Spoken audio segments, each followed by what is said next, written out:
वो कौन थे जिनके दस्तरखान की बची हड्डियां अल्लाह के हुक्म से जिंदा मुर्गा बन गईं और एक माँ की आंखों में यकीन जगा गईं। सुल्तान उल औलिया हजरत गौसे पाक रहमतुल्लाह अलैह की बारगाह में एक औरत अपने छोटे बच्चे को लेकर आई। अर्ज की, हुजूर इसे अपने पास रख लीजिए, आपकी निगरानी में पल जाएगा। आपने मुस्कुराकर फरमा दिया, अच्छा मैं इसे अपने पास रख लेता हूँ। वो बच्चा अब गौसे पाक की तरबियत में रहने लगा। दिन गुजरते गए, महीने बीत गए। एक दिन वही औरत फिर आई। देखा उसका बच्चा बहुत दुबला पतला हो गया है, चेहरे से जान जैसे उड़ गई हो। माँ का दिल तड़प उठा। वो भीतर गई तो देखा हुजूर गौसे पाक के दस्तरखान पर बेहतरीन नेमतें रखी हैं, मुर्गा, गोश्त, बढ़िया गिजाएं और कोने में उसका बच्चा सूखी रोटी पानी में भिगोकर खा रहा है। माँ से रहा नहीं गया, बोली, हुजूर ये कैसी तरबियत है, आप खुद इतने लजीज खाने खा रहे हैं और मेरा बच्चा भूखा सूखा रह रहा है। गौसे पाक ने कुछ जवाब न दिया। थोड़ी देर बाद जब खाना खत्म हुआ, आपने दस्तरखान की सारी हड्डियां इकट्ठी की, नजरें आसमान की तरफ उठाई और फरमाया, कुम बिजनिल्लाह। अल्लाह के हुक्म से वो हड्डियां जुड़ने लगी और अचानक एक मुर्गा जिंदा होकर फड़फड़ाने लगा। फिर आपने फरमाया, जब तुम्हारा बच्चा इस मकाम तक पहुंच जाएगा तब वो भी रोज मुर्गा खाएगा। अभी तो उसकी तरबियत चल रही है, क्योंकि जब इंसान अपने नफ्स को काबू में कर लेता है तो अल्लाह उसे अपनी ताकतों से नवाज देता है। जो दुनिया छोड़ देता है अल्लाह उसका हो जाता है। अगर आपको भी लगता है कि सब्र और यकीन ही असली करामात है तो कमेंट में लिखिए सुभान अल्लाह।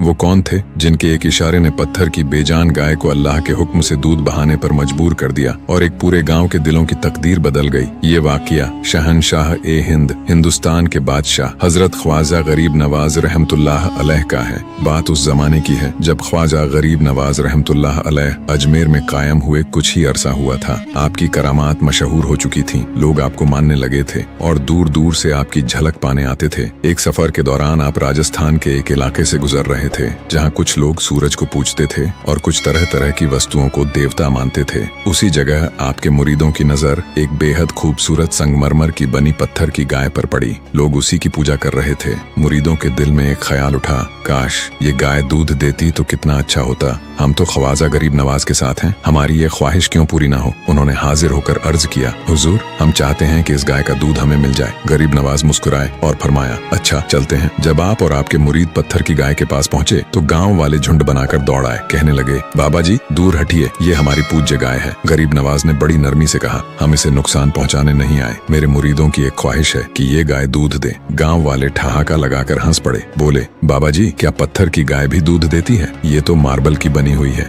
गरीब नवाज मुस्कुराए और फरमाया, क्यों नहीं, अल्लाह चाहे तो यही गाय दूध देगी और तुम सब पियोगे भी। गांव वाले और हंस पड़े, मगर आपने फरमाया, जाओ अपने घरों से बड़े बड़े बर्तन ले आओ, आज तुम अपनी आंखों से देखोगे। लोग थोड़ी देर बाद बड़े बड़े बर्तन लेकर लौट आए। अब सबकी निगाहें आप पर थीं कि देखे ये बाबा करता क्या है। ख्वाजा गरीब नवाज आगे बढ़े, पत्थर की गाय के कान के पास गए, बिस्मिल्लाह पढ़ी और गाय के थनों पर अपना मुबारक हाथ रखा और फिर करामत ने अपना रंग दिखाया। चारों थनों से दूध नहरों की तरह बहने लगा। ऐसा बहा कि लोग दंग रह गए। जिस गाय को बेजान समझते थे वह अल्लाह के हुक्म से ऐसे दूध देने लगी जैसे हमेशा से जिंदा हो। गांव वालों ने दौड़ दौड़ कर अपने बर्तन भर लिए। फिर गरीब नवाज ने अपने मुरीदों से कहा, अब तुम भी इसका दूध भर लो। यह असल कुर्बानी यही है कि अपनी जरूरत से पहले दूसरों की जरूरत पूरी की जाती है। गाँव वाले हैरान रह गए, उनके दिल कांप उठे। उन्होंने कहा, आप तो बहुत बड़े महात्मा हैं, हम आपको देवता मानते हैं। ख्वाजा गरीब नवाज ने फौरन फरमाया, नहीं मैं कोई देवता नहीं, मैं अल्लाह का एक बंदा हूँ। अगर मुझे मानते हो तो वही करो जो मैं कहूँ। लोग पूछने लगे, हुजूर अब क्या चाहते हैं? तो आपने फरमाया, ला इलाहा इल्लल्लाह मुहम्मदुर रसूलुल्लाह का कलिमा पढ़ लो।